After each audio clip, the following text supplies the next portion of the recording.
क्या रंग लाई है तेरी तपस्या। तूने क्या किया और देख तूने क्या पाया। मुझे कुछ नहीं चाहिए इस वक्त। ऐसे बात करेंगे कहीं की बड़ी माँ बिल्कुल सही कह रही है दुर्गा। इतने सालों की तपस्या, आपने हमारे परिवार की जो कुछ भी किया है रोशनी को सब मालूम होना चाहिए। रोशनी, तुम्हें सच जानना है ना? अब तुम सच जानने के लिए तैयार हो जाओ। हाँ मुझे सच जानना है, जानना है मुझे। किसी ने तुझे उससे अलग नहीं रखा। शिव खुद हमें छोड़ कर गया।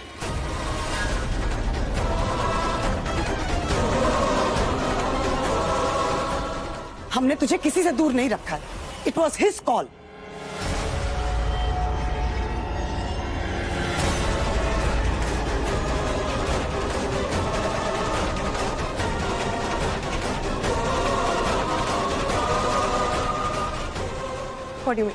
सच यही है कि शिव ने अपने आप को हम सबसे अलग किया है और मुड़कर कभी नहीं देखा।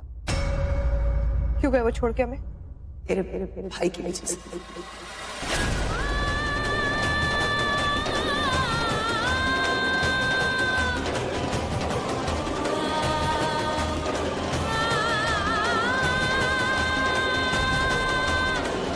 देखिए जमाई राजा के साथ साथ 1500 से ज्यादा यादगार शोज बिल्कुल फ्री सिर्फ ZEE5 पर। अभी ZEE5 ऐप डाउनलोड करें। I was young. I was nearly your age when I met your father. तुम्हारे पापा बहुत ही वेल रेड इंटेलिजेंट इंसान थे। धीरे धीरे उसके प्यार में डूबती चली गई। कहते हैं बेटी माँ की परछाई होती है। शायद सच्ची कहते हैं। You won't believe me, लेकिन मेरे उसूल, मेरे प्रिंसिपल्स बिल्कुल तेरी तरह ही थे रोशनी। मैंने भी एक मिडिल क्लास लड़के से प्यार किया, लेकिन तेरे नाना को ये बिल्कुल पसंद नहीं था। एक प्रोफेसर की हैसियत ही क्या होती है वो कहते थे दुर्गा जिंदगी की सबसे बड़ी गलती करने जा रही है। लेकिन प्यार तो अंधा होता है ना। शिव के प्यार में अंधी थी। मुझे शिव से शादी करनी थी किसी भी सूरत में। मुझे लगता था कि सारी दुनिया हमारी मुट्ठी में है। हमारा एक घर होगा छोटा सा, हमारी खुद की दुनिया जहां सिर्फ खुशियां होंगी और प्यार। और तुम्हारे पापा का हाथ थामे मैं चल पड़ी उसके घर, उसकी गृहस्थी का हिस्सा बनने। मोना दीदी थी, केसर, बबलू, ये दोनों तो बिल्कुल छोटे बच्चों की तरह ही थे। छोटा सा परिवार था हमारा। घर छोटा था हमारा, मगर दिल बड़ा था। सीधा साधा हंसता खेलता परिवार। मुझे जिंदगी ने सब कुछ दिया था। मुझे और कुछ चाहिए ही नहीं था जिंदगी से। बबलू और केसर तो मैं उनके लिए माँ जैसी ही बन गई थी।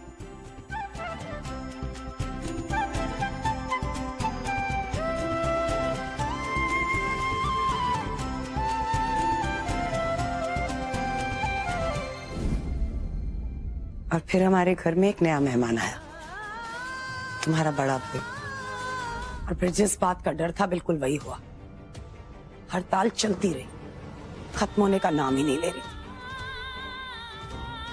और तुम्हारे पापा वो अपने मिशन में और इन्वॉल्व होते चले गए। घर की जिम्मेदारी धीरे धीरे मेरे ही सर पर आ गई। उनके उसूल तो जैसे हम सब के लिए फांसी का फंदा बन गए। दाने दाने के लिए मोहताज हो गए हम लोग। बच्चों का चेहरा देखती थी तो फिर एक ज्वेलरी शॉप में छोटी सी नौकरी ढूंढी। रोशनी वो भी काफी नहीं थी, इसलिए मैंने फिर से डिसाइड किया कि एक बार शिव से बात करूं। शिव, ये कब तक चलता रहेगा? कब तक ये बच्चे आधे पेट या भूखे पेट सोते रहेंगे? कुछ मिल रहा है क्या इसमें? और दुनिया में सिर्फ यही नौकरी बची है क्या? कोई और नौकरी क्यों नहीं ढूंढ लेते हैं आप? अब तक तो आपको भी समझ में आ गया होगा कि इस हड़ताल से कुछ नहीं मिलने वाला किसी को।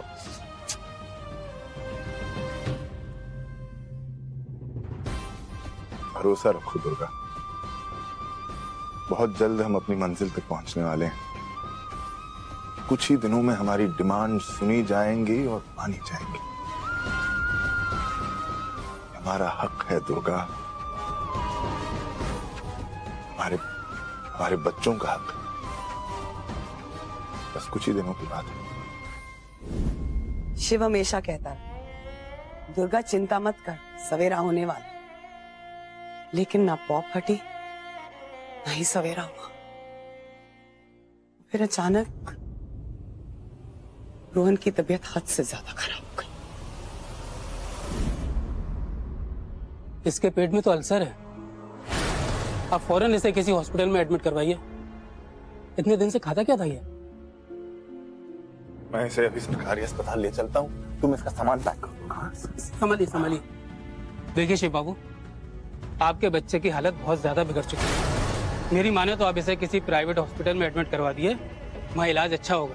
डॉक्टर साहब, हमारी इतनी हैसियत नहीं, अस्पताल में प्लीज किससे पैसे मांग लेंगे, लेकिन ये प्राइवेट हॉस्पिटल में ही जाए। फिलहाल पैसे नहीं है तो मेरा बच्चा जिंदगी की लड़ाई हार गया।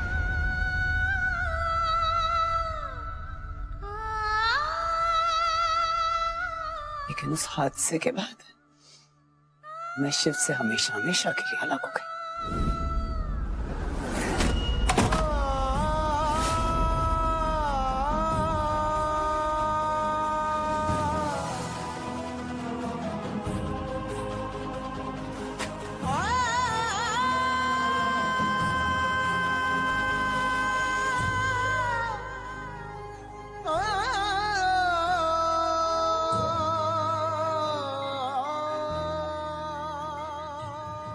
दुर्गा, दुर्गा मेरी बात। दुर्गा, रोहन मेरा भी बेटा है। ठीक है दुर्गा, अगर तुम यही चाहते हो तो मैं चला जाऊंगा, लेकिन फिर कभी लौट के नहीं आऊंगा। धीरे धीरे करके सब कुछ खत्म होता रहा। रोहन चला गया था, मैं शिव से अलग हो गई,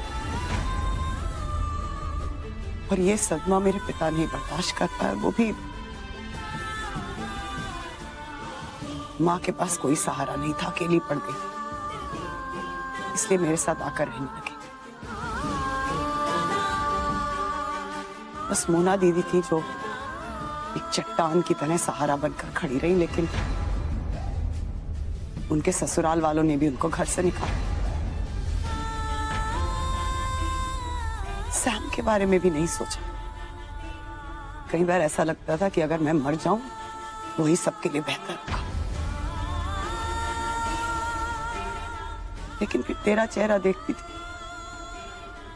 बबलू और केसर की आंखों में मुझसे बढ़ती हुई उम्मीद देखती थी।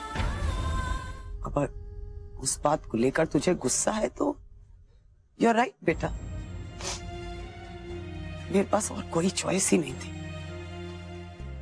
और फिर अचानक मेरा अतीत मेरी गाड़ी से आकर टकरा गया। कुछ समझ में नहीं आया क्या करूं। लगा अगर मैं अपने अतीत को अपने आज में शामिल करती हूं तो मेरे बचपन के सुनहरे सपने चकनाचूर हो जाएंगे। सच तो सच है ना, सामने आने का तरीका ढूंढ ही लेता है। मेरी बच्ची है रोशनी, मैं तुझसे नफरत नहीं कर सकती। तू मुझे चाहे भला बुरा कहे, मुझसे दूर हो जाए, तू मुझसे नफरत करे, और कर सकती है क्योंकि कहीं ना कहीं मैं तेरी परवरिश में बहुत बुरी तरीके से फेल हुई। तो मैं तो तुझे प्यार करती थी, करती हूं और करती रहूंगी। जिंदगी है तू मेरी बच्ची।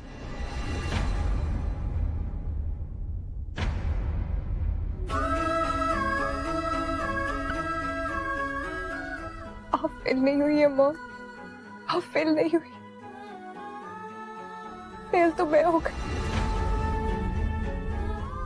पूरी जिंदगी आपसे लड़ती रही, झगड़ती रही, हमेशा हमेशा आपसे शिकायत की।